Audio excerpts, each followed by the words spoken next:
Hi friends, welcome to the channel edge details. എല്ലാവരും okay ആണെന്ന് വിചാരിക്കുന്നു. ഇന്നത്തെ വീഡിയോയിൽ നമ്മൾ ഡിസ്കസ് ചെയ്യാൻ പോകുന്നത് എല്ലാവർക്കും ഉപകാരപ്പെടുമെന്ന് വിചാരിക്കുന്ന കുറച്ച് ഇൻഫർമേഷൻസ് ആണ്.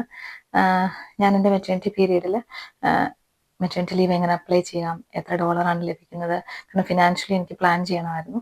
അതുപോലെ തന്നെ ചൈൽഡ് സപ്പോർട്ട് എന്തൊക്കെയാണ്, എങ്ങനെയാണ് ഒരു പോസ്റ്റ് പാർട്ടം പീരീഡൊക്കെ ഹാൻഡിൽ ചെയ്യേണ്ടതെന്നൊക്കെ ഞാൻ സെർച്ച് ചെയ്ത് നോക്കിയിരുന്നു. പക്ഷേ എനിക്ക് മറ്റ് ഇൻഫർമേഷൻസ് ഒന്നും തന്നെ ലഭിച്ചില്ല. അപ്പം ഞാൻ വിചാരിച്ചു എന്നെപ്പോലെ ഇങ്ങനെ അന്വേഷിക്കുന്നവർക്ക് ഒരുപാട് ഉപകാരപ്പെടുമെന്ന്. സോ നിങ്ങൾക്ക് പ്രഗ്നൻസി പ്ലാൻ ചെയ്യുന്നവരുണ്ടെങ്കിൽ അല്ലെങ്കിൽ മെറ്റേണിറ്റി ലീവ് ഉപയോഗിക്കേണ്ടവർ ഉണ്ടെങ്കിൽ നിങ്ങൾക്ക് ഈ വീഡിയോ ഒരുപാട് ഹെൽപ്പ് ചെയ്യുമെന്ന് വിചാരിക്കുന്നു. അപ്പം തുടർന്ന് വീഡിയോ കാണുക, ലൈക്ക് ആൻഡ് സബ്സ്ക്രൈബ് ചെയ്യുക ഇഷ്ടപ്പെട്ടെങ്കിൽ. അപ്പം നമുക്ക് നമ്മുടെ ടോപ്പിക്കിലേക്ക് കിടക്കാം. ആദ്യം നമുക്ക് പറയാനുള്ളത്, ന്യൂസിലാൻഡിൽ ഒരു 2006 മുമ്പ് വരെ ഏത് കുഞ്ഞ് ജനിച്ചാലും അവർക്ക് ബൈ ബർത്ത് സിറ്റിസൺഷിപ്പ് ലഭിക്കുമായിരുന്നു. പക്ഷേ 2006 ശേഷം ആ റൂള് ചേഞ്ചായി. ആ റൂള് ചേഞ്ച് ആയത് നമുക്ക് ഐദർ വൺ പേരൻ്റ്, അതായത് ഫാദറോ മദറോ ആരെങ്കിലും ഒരാൾ സിറ്റിസൺ അല്ലെങ്കിൽ റെസിഡൻ്റ് ആയിരിക്കണം. അങ്ങനെയെങ്കിൽ മാത്രമേ ഉള്ളൂ കുഞ്ഞിന് ബൈ ബർത്ത് സിറ്റിസൺഷിപ്പ് ലഭിക്കുകയുള്ളൂ. അല്ലെങ്കിൽ ഇമിഗ്രേഷൻ സൈറ്റുമായിട്ട് ബന്ധപ്പെടുക, കാരണം അവർക്ക് എന്ത് ഓപ്ഷനാണ് തരാനുള്ളതെന്ന്, വിസിറ്റർ വിസയിലോ വർക്ക് വിസയിലോ ആണെങ്കിൽ.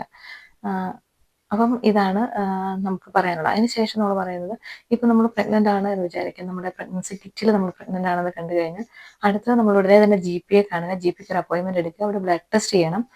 ബ്ലഡ് ടെസ്റ്റ് ചെയ്തതിന് ശേഷം അത് പോസിറ്റീവ് ആണെങ്കിൽ അടുത്ത വളരെ ഇമ്പോർട്ടൻ്റ് ആയിട്ടുള്ള കാര്യം മിഡ് വൈഫിനെ സെർച്ച് ചെയ്യുക.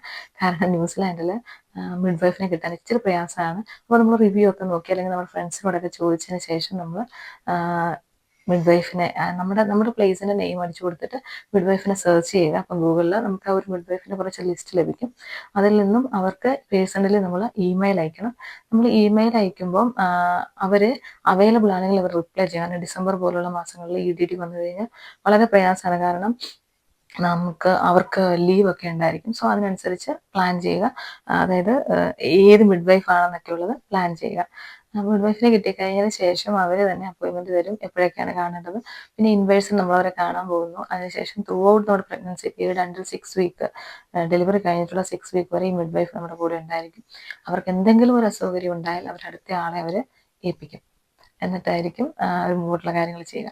പിന്നെ ഈ സമയത്തിനുള്ളിൽ നമ്മുടെ മെഡിസിന്, നമ്മുടെ പ്രഗ്നൻസി പരമായിട്ടുള്ള എന്ത് കാര്യം ഉണ്ടെങ്കിൽ, ഈവൻ നമുക്ക് വേണ്ടുന്ന സിക്ക് ലീവിൻ്റെ പേപ്പർ വരെ ഈ മിഡ് വൈഫിന് തരാൻ സാധിക്കും. അവർ നമ്മളെ ഹെൽപ്പ് ചെയ്യും. പിന്നെ അതുപോലെ തന്നെ ഇവർ എന്തെങ്കിലും കോംപ്ലിക്കേഷൻസ് ഉണ്ടെങ്കിൽ നമ്മുടെ ഹോസ്പിറ്റലിലേക്ക് റെഫർ ചെയ്യും.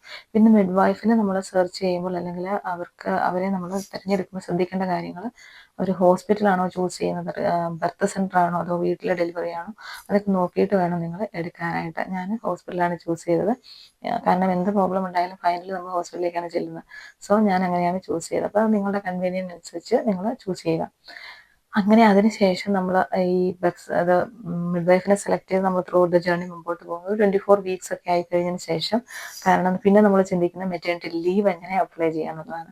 സോ നമ്മൾ അവരോട് പറയുക, എനിക്ക് മെറ്റേണിറ്റി ലീവ് അപ്ലൈ ചെയ്യണം, ഞാൻ വർക്ക് ചെയ്തുകൊണ്ടിരിക്കുന്ന ഒരാളാണ്. അപ്പോൾ അവർ നമുക്കൊരു പേപ്പർ തരും. അതിൽ നമ്മുടെ EDD എന്നാണ്, എപ്പോഴത്തേക്കാണ് സാഹചര്യങ്ങൾ, എങ്ങനെയാണ് നമ്മൾ അപ്ലൈ ഏത് വീക്കായി, അങ്ങനെയുള്ള കാര്യങ്ങളൊക്കെ അവർ അതിൻ്റെ അകത്ത് പറയും. എന്നിട്ട് ആ പേപ്പർ ആ ഫോം നമ്മൾ നമ്മുടെ എംപ്ലോയറിന് കൊടുക്കുക. നമ്മുടെ എംപ്ലോയർ അത് അവർ അക്സെപ്റ്റ് ചെയ്തതിന് ശേഷം അവർ നമ്മുടെ ആനുവൽ ലീവ്, കാരണം എൻ്റെ ഒരു സജഷൻ വെച്ചിട്ട് ഞാൻ എൻ്റെ മാനേജറുമായിട്ട് ഡിസ്കസ് ചെയ്തപ്പോൾ എൻ്റെ മാനേജർ എനിക്ക് പറഞ്ഞു തന്നത്, ആനുവൽ ലീവ് എപ്പോഴും നമ്മൾ നമ്മുടെ ഫ്രണ്ടിൽ എടുക്കണം. അതായത് മെറ്റേണിറ്റി ലീവിന് മുമ്പ് എടുക്കുക, അതിന് ശേഷം എടുക്കുമ്പോൾ കുറച്ചൊക്കെ പേയ്മെൻറ്റിൽ വ്യത്യാസം വരും. സോ മെറ്റേണിറ്റി ലീവിന് മുമ്പ് നമ്മൾ ആനുവൽ ലീവ് എത്ര നാൾ വരെ എടുക്കുമെന്നുള്ളത് കൺഫേം ചെയ്യുക. ചിലപ്പോൾ നമ്മൾ നമ്മുടെ ഡെലിവറി കഴിഞ്ഞിട്ട് 1 മന്തിന് ശേഷവും നമുക്ക് ആനുവൽ ലീവ് തന്നെ കണ്ടിന്യൂ ചെയ്യാം. എന്നിട്ട് നമ്മുടെ IRDക്ക് അപ്ലൈ ചെയ്യുമ്പോൾ അവരോട് എന്ന് മുതൽ പേരൻ്റ് ലീവ് സ്റ്റാർട്ട് ചെയ്യുമെന്ന് മാത്രം പറഞ്ഞാൽ മതി. അങ്ങനെ ആ ഒരു എംപ്ലോയർ ഡിസ്കസ് ചെയ്ത് നമ്മൾ ആ ഒരു ഡേറ്റ് ഒക്കെ പറഞ്ഞിട്ട് നമ്മൾ ആ MyIR ഓപ്പൺ ചെയ്യുക. IRD വെബ്സൈറ്റ് നമുക്ക് എല്ലാവർക്കും കാണും ആ സൈറ്റ്. അല്ലെങ്കിൽ പാസ്വേഡ് മറന്നു പോയിട്ടുണ്ടെങ്കിൽ ഫോർവേഡ് പാസ്വേഡ് അടിച്ചിട്ട് നമ്മൾ ആ വെബ്സൈറ്റിൽ കയറിയിട്ട് നമ്മൾ അപ്ലൈ ചെയ്യുകയാണ്. അതിൽ പേരൻ്റ് ലീവാണ് അപ്ലൈ ചെയ്യുന്നത്. അതിൽ എംപ്ലോയറുടെ ലെറ്റർ അവർ ചോദിക്കുന്നുണ്ട്, ഈ മിഡ് വൈഫിൻ്റെ ലെറ്റർ, അതുപോലെ പ്രൂഫ് ഓഫ് ഇൻകം, പിന്നെ നമ്മുടെ IRD നമ്പറൊക്കെ വെച്ച് നമ്മൾ അപ്ലൈ ചെയ്യുക. ഇന്ന് മുതലാണ് സ്റ്റാർട്ട് ചെയ്യുന്നത്. അതിന് മുമ്പത്തെ ലീവ് നമ്മുടെ എംപ്ലോയർ സപ്പോർട്ട് ചെയ്യുന്നത് നമ്മൾ അവർക്ക് അത് റൈറ്റ് ചെയ്ത് നമുക്കത് അവർക്ക് ഇൻഫർമേഷൻ കൊടുക്കുക. അത് കഴിഞ്ഞതിന് ശേഷം അവർ ഒരു 15 to 20 ഡേയ്സിനുള്ളിൽ തന്നെ അവർ റിപ്ലൈ ചെയ്യും. ചില കേസുകളിൽ മാത്രമേ ഡിലേ ആവുള്ളൂ. ചില കേസുകളിൽ ഈവൻ 72 അല്ലെങ്കിൽ 24 അവേഴ്സിന് ശേഷം റിപ്ലൈ ചെയ്യുന്ന അത്ര ഏർലി ആയിട്ട് റിപ്ലൈ ചെയ്യുന്ന കേസുകൾ വരെയുണ്ട്. അപ്പം അങ്ങനെ റിപ്ലൈ കിട്ടിയതിന് ശേഷം നമ്മൾ ആ ഒരു IRDയുടെ ഫൈനലൈസ്ഡ് പേപ്പർ നമ്മുടെ എംപ്ലോയറെ കാണിച്ച് ആനുവൽ ലീവിൻ്റെ ഫൈനലൈസേഷനും എല്ലാം സൈൻ ചെയ്ത്, കാരണം പേരൻ്റൽ ലീവിൻ്റെ ഒരു ഫോമും കൂടെ നമ്മുടെ അതാത് വർക്ക് പ്ലേസിൻ്റെ വെബ്സൈറ്റിൽ കാണും. അത് നമ്മൾ എടുക്കണം. അതിനുശേഷം അത് ഫില്ല് ചെയ്തിട്ട് നമ്മൾ നമ്മുടെ HR അല്ലെങ്കിൽ പേറോളിലേക്ക് ഇത് നമ്മൾ അയക്കുക. അവർ ഫൈനലൈസ് ചെയ്ത്, അതായത് നമ്മൾ DHBകളിലാണ് വർക്ക് ചെയ്യുന്നതെങ്കിൽ ഒരു 3.5 മാസം വരെ DHB നമുക്ക് ഈ IRD നമുക്ക് എപ്പോഴും തരുന്ന ഒരു 45 to 50% എമൗണ്ടാണ്. അവർ ശരിക്കും ഒരു $72 ഒക്കെയാണ് മാക്സിമം ഒരു ഫോർട്ട്നൈറ്റിൽ തരാൻ ഉദ്ദേശിക്കുന്നത്. അപ്പം ബാക്കി നമ്മളിപ്പോൾ ഒരു 3000 അല്ലെങ്കിൽ 3500 അല്ലെങ്കിൽ $4000 ഫോർട്ട്നൈറ്റ്ലി വാങ്ങിച്ചുകൊണ്ടിരിക്കുന്ന ഒരാളാണെങ്കിൽ ഒരു കവറപ്പ് ചെയ്തൊരു 3500 3300 ഒക്കെ അവർ നമുക്ക് തരാനായിട്ട് ശ്രമിക്കും. അല്ലെങ്കിൽ ഒരു 3000 വാങ്ങിക്കുന്ന ഒരാളാണെങ്കിൽ 2600 2700 നമുക്ക് തരാനായിട്ട് അവർ ശ്രമിക്കും. അപ്പോൾ ആ ഒരു 3.5 മാസം വരെ ആ ഒരു എമൗണ്ട് നമുക്ക് ലഭിക്കും. ഈ 3.5 മാസത്തിന് ശേഷം IRDയുടെ എമൗണ്ട് മാത്രമേ നമുക്ക് കിട്ടുള്ളൂ. അപ്പം പക്ഷേ ഏതൊക്കെ സമയത്ത് എന്നൊക്കെ പേയ്മെൻ്റ് ആണ് വരുന്നതെന്നൊക്കെ കൃത്യമായിട്ട് അവർ നമുക്ക് ലെറ്റർ തരും. അതനുസരിച്ച് നമ്മുടെ ഫിനാൻഷ്യൽ കാര്യങ്ങളെല്ലാം നമുക്ക് പ്ലാൻ ചെയ്യാം. പിന്നെ മോർഗേജിനും അതുപോലെ തന്നെ റെൻറ്റിനും ഒക്കെ സപ്പോർട്ട് വേണമെങ്കിൽ വർക്ക് ആൻഡ് ഇൻകം വെബ്സൈറ്റിൽ കയറി നമ്മൾ അപ്ലൈ ചെയ്ത് കഴിഞ്ഞാൽ, നമ്മൾ നീഡി ആയിട്ടുള്ള ആളാണെങ്കിൽ അവർ നമ്മൾ ഉറപ്പായിട്ട് ഹെൽപ്പ് ചെയ്യും. ഇതാണ് നമ്മുടെ ആ ഒരു മെറ്റേണിറ്റി അല്ലെങ്കിൽ പേരൻ്റൽ ലീവ് ആപ്ലിക്കേഷൻ. പിന്നെ നമ്മൾ നമ്മുടെ ഡെലിവറിക്ക് പോകുന്നു. ഡെലിവറി ആണെങ്കിൽ 1 day ഹോസ്പിറ്റലൈസേഷൻ, സിസേറിയൻ ആണെങ്കിൽ 2 days. അതിനുശേഷം ബർത്ത് സെൻറ്റർ ഉണ്ട്, ബർത്ത് സെൻറ്ററിൽ 2 days. അത് ചൂസ് ചെയ്യേണ്ടവരാണ് ചൂസ് ചെയ്യുന്നത്. പക്ഷേ എൻ്റെ അഭിപ്രായത്തിൽ ബർത്ത് സെൻറ്റർ ചൂസ് ചെയ്യുന്നത് നല്ലതായിരിക്കും. അമ്മയ്ക്കും കുഞ്ഞിനുമൊക്കെ ഒന്ന് റിലാക്സ് ആകാനായിട്ടുള്ള ഒരു ടൈമാണ്. ഹാമിൽട്ടണിൽ വളരെ നല്ല എക്സ്പീരിയൻസ് ആയിരുന്നു. പക്ഷേ ഓക്ലൻഡിലൊക്കെ ചിലർ പറഞ്ഞു ഷെയർഡ് റൂമാണെന്ന്. പക്ഷേ ഹാമിൽട്ടൺ വളരെ നല്ലതാണ്, നിങ്ങൾ ഒന്ന് എക്സ്പീരിയൻസ് ചെയ്ത് നോക്കുക. പിന്നെ അതിനുശേഷം നമ്മൾ കുഞ്ഞിനെ വീട്ടിലേക്ക് കൊണ്ടുവരണമെന്നുണ്ടെങ്കിൽ നമുക്ക് ബേബി സീറ്റ് മസ്റ്റാണ്. ഈ ബേബി സീറ്റുമായിട്ട് വേണം നമ്മൾ ഹോസ്പിറ്റലിലേക്ക് ചെല്ലാൻ, എന്നെങ്കിൽ മാത്രമേ ഉള്ളൂ കുഞ്ഞിനെ കൊണ്ടുവിടുകയുള്ളൂ. അതുപോലെ തന്നെ ഹോസ്പിറ്റലിൽ കുഞ്ഞിൻ്റെ ഉടുപ്പൊക്കെ നമ്മൾ നേരത്തെ തന്നെ ഏതൊരു ബാഗ് പാക്ക് ചെയ്ത് വെച്ച് നമ്മൾ കൊണ്ടുപോകണം. നാപ്പി കാര്യങ്ങളെല്ലാം ഹോസ്പിറ്റലിൽ നിന്ന് തരും. പക്ഷേ നമ്മുടെ കുഞ്ഞിനുള്ള ക്ലോത്ത് നമ്മൾ കൊടുക്കണം. പിന്നെ എന്നിട്ട് കുഞ്ഞിനെ നമ്മൾ വീട്ടിൽ കൊണ്ടുവന്നതിന് ശേഷം നമ്മൾ ഓൺലൈനിൽ നമ്മുടെ ബർത്ത് സർട്ടിഫിക്കറ്റ് അപ്ലൈ ചെയ്യുക. ബർത്ത് സർട്ടിഫിക്കറ്റ് എന്ന് പറഞ്ഞ് ഗൂഗിളിൽ തന്നെ അത് അടിച്ചു കൊടുക്കുക. അപ്പോൾ ബർത്ത് സർട്ടിഫിക്കറ്റ് നമ്മൾ അപ്ലൈ ചെയ്യുക. അപ്ലൈ ചെയ്തതിൻ്റെ അകത്ത് അവർ ചോദിക്കുന്നത് മാതാപിതാക്കളുടെ റെസിഡൻസി സ്റ്റാറ്റസും കുഞ്ഞിൻ്റെ ബർത്ത് ഡീറ്റെയിൽസ് ആണ്. അപ്പോൾ നമുക്ക് ബർത്ത് സർട്ടിഫിക്കറ്റ് ബൈ പോസ്റ്റ് നമ്മുടെ വീട്ടിലേക്ക് വരും. അതിനുശേഷം നമ്മൾ ന്യൂസിലൻഡ് പാസ്പോർട്ടിന് അപേക്ഷിക്കുന്നു. അപ്പോൾ നമ്മൾ റിയൽമി ഓപ്പൺ ചെയ്യുക, എന്നിട്ട് ന്യൂസിലൻഡ് പാസ്പോർട്ട് അപ്ലൈ ചെയ്യുക. ഞാൻ ഫെൽറ്റ് ചെയ്തൊരു വളരെയധികം ഡിഫിക്കൽട്ട് ആയിട്ടുള്ള ഒരു മൊമെൻ്റ് എന്ന് പറയുന്നത് കുഞ്ഞിനെ ഫോട്ടോ എടുക്കാനാണ്. അപ്പം നമുക്ക് ക്ലിയർ ആയിട്ടുള്ള ഫേസ് ഉണ്ടായിരിക്കണം, അതായത് 2 ചെവി കാണണം, കണ്ണ് ഓപ്പൺ ആയിരിക്കണം. അപ്പോൾ കുഞ്ഞുങ്ങൾ എപ്പോൾ ഓപ്പൺ ആയിരിക്കുന്നു അപ്പോൾ നിങ്ങളുടെ മൊബൈലിൽ ഒരു ക്ലിക്ക് എടുക്കുക. അത് ക്ലിയർ ആയിരിക്കണം എന്ന് മാത്രമേ ഉള്ളൂ. അപ്പം നമുക്കത് അപ്ലോഡ് ചെയ്യാം. അങ്ങനെ ഒരു ന്യൂസിലൻഡ് പാസ്പോർട്ട് നമ്മുടെ വീട്ടിൽ ബൈ പോസ്റ്റായിട്ട് വിത്തിൻ 25-28 ഡേയ്സിനുള്ളിൽ തന്നെ വീട്ടിൽ വരും. അപ്പം അത് കഴിഞ്ഞ് ആ കൂട്ടത്തിൽ തന്നെ നമ്മൾ ചെയ്യേണ്ട വേറൊരു ഇമ്പോർട്ടൻ്റ് ആയിട്ടുള്ള കാര്യമാണ് ബെസ്റ്റ് സ്റ്റാർട്ട് ആപ്ലിക്കേഷൻ, അതായത് ചൈൽഡ് സപ്പോർട്ട്. നമ്മുടെ ന്യൂസിലാൻഡിൽ ജനിക്കുന്ന കുഞ്ഞുങ്ങൾക്ക് പെർ വീക്ക് ഒരു 72.5 അല്ലെങ്കിൽ $73 നാപ്പി വാങ്ങിക്കാനും കുഞ്ഞിൻ്റെ കാര്യങ്ങൾക്ക് വേണ്ടിയുള്ളൊരു എമൗണ്ട് ഇവർ തരുന്നുണ്ട്. അപ്പോൾ അതൊരു 1 year വരെയാണ് നമുക്ക് ആ പേയ്മെൻറ്റ് ലഭിക്കുക. 1 yearന് ശേഷം നമ്മുടെ പേരൻസിൻ്റെ ഇൻകം ഒക്കെ ഒന്ന് റിവൈസ് ചെയ്തതിന് ശേഷം അവർ കണ്ടിന്യൂ ചെയ്യണോ വേണ്ടോ തീരുമാനിക്കത്തുള്ളൂ. പിന്നെ അതുപോലെ തന്നെ 3 yearന് ശേഷം കിൻഡർ ഗാർഡൻ 20 hours നമുക്ക് ഫ്രീ ആണ്. അപ്പോൾ അങ്ങനെ ചൈൽഡ് സപ്പോർട്ട് നല്ല രീതിയിൽ തന്നെ അവർ തരും. അപ്പോൾ അത് അപ്ലൈ ചെയ്യുക. അതുപോലെ തന്നെ 6 week വരെ മിഡ് വൈഫിൻ്റെ സപ്പോർട്ട് ഉണ്ടായിരിക്കും. നമുക്ക് നാട്ടിലെ പോലെ നമുക്ക് ഹോസ്പിറ്റലിലേക്ക് കുഞ്ഞുങ്ങളെ അല്ലെങ്കിൽ അമ്മേനെ കൊണ്ട് പോകേണ്ട കാര്യമില്ല. ഈ മിഡ് വൈഫ് വീട്ടിൽ വന്ന് കുഞ്ഞിൻ്റെ ഹൈറ്റ്, വെയിറ്റ്, കുഞ്ഞിന് വേണ്ടുന്ന കാര്യങ്ങളെല്ലാം തന്നെ ചെയ്യും. പിന്നെ GP സപ്പോർട്ട് അല്ലെങ്കിൽ ഇമ്മ്യൂണൈസേഷൻ വേണമെങ്കിൽ മാത്രം നമ്മൾ ക്ലിനിക്കിലേക്ക് കൊണ്ടുപോയാൽ മതി. അത് അപ്പോയിൻമെൻറ്റ് എടുത്തതിന് ശേഷം മാത്രം. പിന്നെ 6 weekന് ശേഷം അവർ പ്ലങ്കറ്റിന് ഹാൻഡ് ഓവർ ചെയ്യും. അവർ നമ്മുടെ വീട്ടിൽ വന്ന് നമ്മളെ നോക്കും. അത് 2 months, 4 months,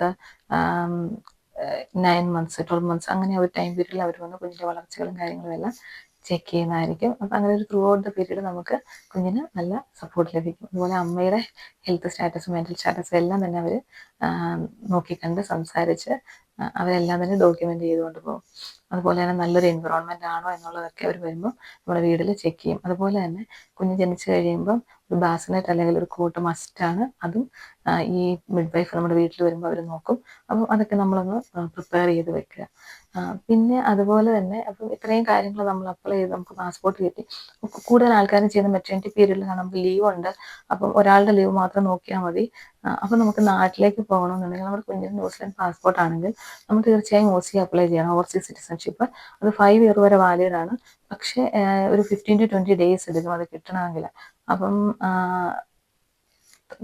കുറച്ച് നേരത്തെ അപ്ലൈ ചെയ്യുന്നവരാണെങ്കിൽ അത് തന്നെ അപ്ലൈ ചെയ്ത് പോവുക. കാരണം ഒരു എമർജൻസി ഒക്കെ വന്നു കഴിഞ്ഞാൽ OC ആണ് ഉപകാരപ്പെടുന്നത്. എൻ്റെ കേസിൽ ശരിക്കും ഞങ്ങൾ പെട്ടെന്ന് പോയതുകൊണ്ട് ഞങ്ങൾ കുഞ്ഞിന് വിസിറ്റർ വിസ അപ്ലൈ ചെയ്തതിന് ശേഷമാണ് പോയത്. അത് പക്ഷേ ഞങ്ങൾക്കൊരു 24 hours തന്നെ ലഭിച്ചു. പക്ഷേ ചില കേസുകളിൽ അത് ഡിലേ ആകുന്നുണ്ട്. അതുകൊണ്ട് കൂടുതൽ OC എടുത്ത് വെക്കുന്നതാണ് നല്ലത്. അങ്ങനെ ഇത്രയും കാര്യങ്ങൾ നിങ്ങൾ ശ്രദ്ധിക്കുക. പിന്നെ അതുപോലെ തന്നെ നമുക്ക് പറയാനുള്ളത് ത്രൂ ഔട്ട് ദ പ്രഗ്നൻസി പീരീഡിലും അതുപോലെ പോസ്റ്റ്മോർട്ടം ബ്രസ്റ്റ് ഫീഡിങ് ടൈമിലും അമ്മയുടെ മെൻ്റൽ സ്റ്റാറ്റസ് അതുപോലെ അച്ഛൻ്റെ മെൻ്റൽ സ്റ്റാറ്റസ് വളരെ ഇമ്പോർട്ടൻ്റ് ആണ്. നമ്മുടെ ഫാമിലിയിൽ നല്ലധികം സപ്പോർട്ട് ഉണ്ടായിരിക്കണം. അതുപോലെ ഒരു മൂത്ത കുഞ്ഞുണ്ടെങ്കിൽ അല്ലെങ്കിൽ ഒരു എൽഡർ ആയിട്ടുള്ള ഒരു കുട്ടി വീട്ടിലുണ്ടെങ്കിൽ ആ കുട്ടിയെയും നമ്മൾ സപ്പോർട്ട് ചെയ്യണം. കാരണം ടോട്ടൽ ഫാമിലി ഒരു നല്ല സ്മൂത്ത് ആയിട്ട് പോയെങ്കിൽ മാത്രമേ ഈ ജനിച്ച ഈ കുഞ്ഞിനും ആ ഒരു പോസിറ്റിവിറ്റി ഫീൽ ചെയ്യുകയുള്ളൂ. നിങ്ങൾക്കറിയാം ത്രൂ ഔട്ട് ദ പ്രഗ്നൻസിയിലും അതുപോലെ പോസ്റ്റ്മോർട്ടം ടൈമിൽ നമുക്ക് ഒരുപാട് ഹോർമോണൽ ഇംബാലൻസ് ഉണ്ട്. സോ പുള്ളിക്കാരിയുടെ അല്ലെങ്കിൽ ആ ഒരു പേഴ്സൻ്റെ മെൻ്റൽ സ്റ്റാറ്റസ് വളരെയധികം ഡിഫറൻ്റ് ആയിരിക്കും. അതൊക്കെ ഉൾക്കൊള്ളുക. പിന്നെ അതുപോലെ തന്നെ നല്ല ന്യൂട്രിയൻ റിച്ച് ആയിട്ടുള്ള ഫുഡ്, അതുപോലെ ഡീപ് ബ്രീത്തിങ് എക്സർസൈസ്, നല്ല നല്ല നല്ല കാര്യങ്ങൾ ചിന്തിക്കുക, ഫ്രഷ് എയർ കൊള്ളുക. അതുപോലെ തന്നെ നമ്മുടെ ഫീലിങ്സ് പരസ്പരം വെന്റിലേറ്റ് ചെയ്യാൻ ശ്രമിക്കുക. അപ്പോൾ അങ്ങനെ പരസ്പരം ഷെയർ ചെയ്യുമ്പോൾ അല്ലെങ്കിൽ ഓപ്പണായിട്ട് സംസാരിക്കുമ്പോൾ തന്നെ പല കാര്യങ്ങളും നമുക്ക് ഉൾക്കൊണ്ട് നമ്മുടെ ആ ഫാമിലിനെ നല്ല രീതിയിൽ മുമ്പോട്ട് കൊണ്ടുപോകാൻ സാധിക്കും. സോ അതുകൊണ്ട് പരസ്പരം സപ്പോർട്ട് ചെയ്യണം. പുതിയൊരു പേരൻസ് ആണ്, അവർക്ക് ഫോർമുലേറ്റ് ചെയ്യാൻ ഒരുപാട് ടൈം എടുക്കും.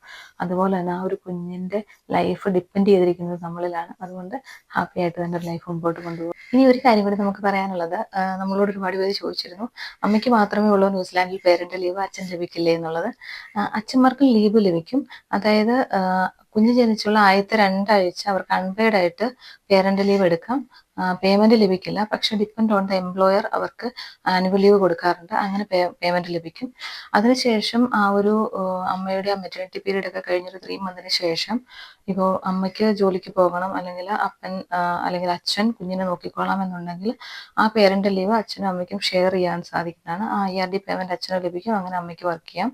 പക്ഷെ മോസ്റ്റ്ലി നമ്മൾ അമ്മ തന്നെയാണ്. കാരണം അമ്മയ്ക്ക് റെസ്റ്റ് ആവശ്യമുള്ളതുകൊണ്ട് അമ്മ തന്നെ എടുക്കും. പിന്നുള്ളൊരു ഓപ്ഷൻ എന്ന് പറഞ്ഞാൽ 6 months ശേഷം കുഞ്ഞിനെ നോക്കാൻ ആരുമില്ല എന്നുണ്ടെങ്കിൽ ഈവൻ അമ്മയോ അച്ഛനോ ആർക്കെങ്കിലും ഒരാൾക്ക് ജോലിക്ക് പോയിട്ട് മറ്റൊരാൾക്ക് വീട്ടിലിരിക്കാം. പക്ഷെ അത് അൺപെയ്ഡ് ലീവ് ആയിരിക്കും. അത് ആർക്ക് വേണമെങ്കിലും എടുക്കാം അണ്ടിൽ 1 year വരെ, അതായത് കുഞ്ഞിന് 1 വയസ്സാകുന്നത് വരെ.